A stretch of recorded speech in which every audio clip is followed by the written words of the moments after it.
talked to former Governor Jim McGreevey on the Oprah Show 2 years after he left office. How did you tell your wife? Badly. Yeah, really. Because you're not only saying it to the woman you love, you're saying it to yourself. So when you go to tell the person that you've taken this marital vow that you've committed adultery, and this is who I am, you had better step up to the plate and own that. Yeah. So I'm asking, how did you do that? I just said to her that I had done something very wrong. I had been involved in another relationship, a relationship with a man. And she was stunned. Dina McGreevey later came on our show to talk about how she wasn't aware that he was gay and wasn't aware that he had been keeping that big secret. Today, Dina McGreevey, his estranged wife, is speaking publicly for the first time. What we learned in the process of talking to her and reading her book is that often when a person does not show you the exact problem or issue, and you're not a psychic, so you can't figure out what it is, it's that thing we were talking about the other night. You get little whispers, little messages, little things that show up as problems that you think, this isn't right, or that's odd. Little things that let you know that something is off here. So although she did not know he was gay, he had shown her in many other instances who he was. He was a person who was accustomed to keeping secrets. And if a person is accustomed to keeping secrets and deceiving you and not really being truthful with you in other areas of their life, there's no telling what is the big secret that you might never know. Dina wrote a book in 2007 called Silent Partner about her marriage to Governor McGreevey. In it, she claims that he kept his personal life hidden throughout their entire relationship. I don't think being gay was the prompt for Jim to keep secrets. I think Jim's inclination to keep secrets is at the core of who he is. During our marriage, he kept his finances secret from me. We never lived more than 5 or 6 miles from Jim's parents, and yet in all those years I was never in his parents' home, not once. The secret I was most threatened by was Jim's relationship with his ex-wife, Carrie. I was never allowed to interact with Carrie.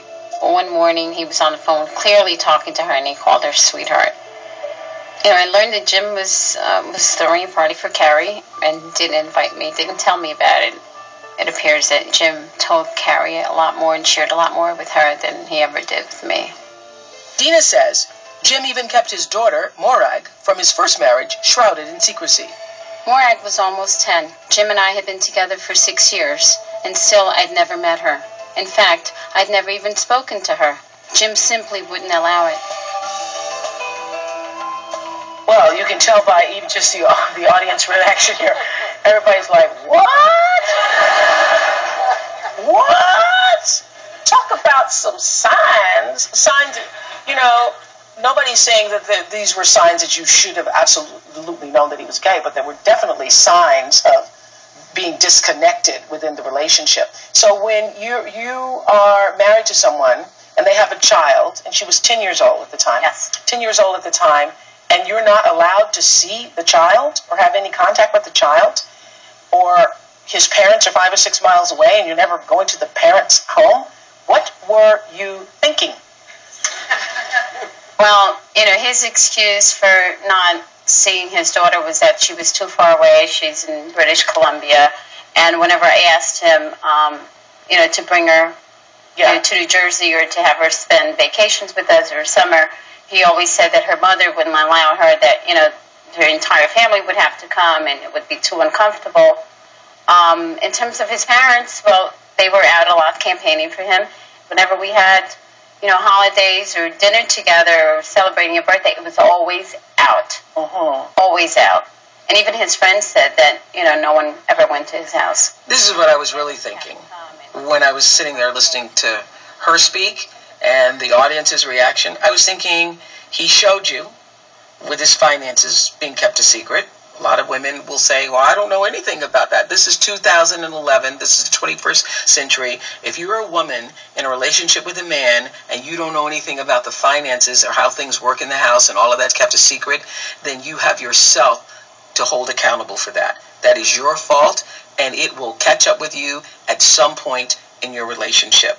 And to live 5 miles from somebody's parents and never be in a situation where you can go to the parents' home, I'm listening to that and I'm thinking, this is nonsensical. This doesn't make any sense. What is it about you that would allow you to let that happen to you?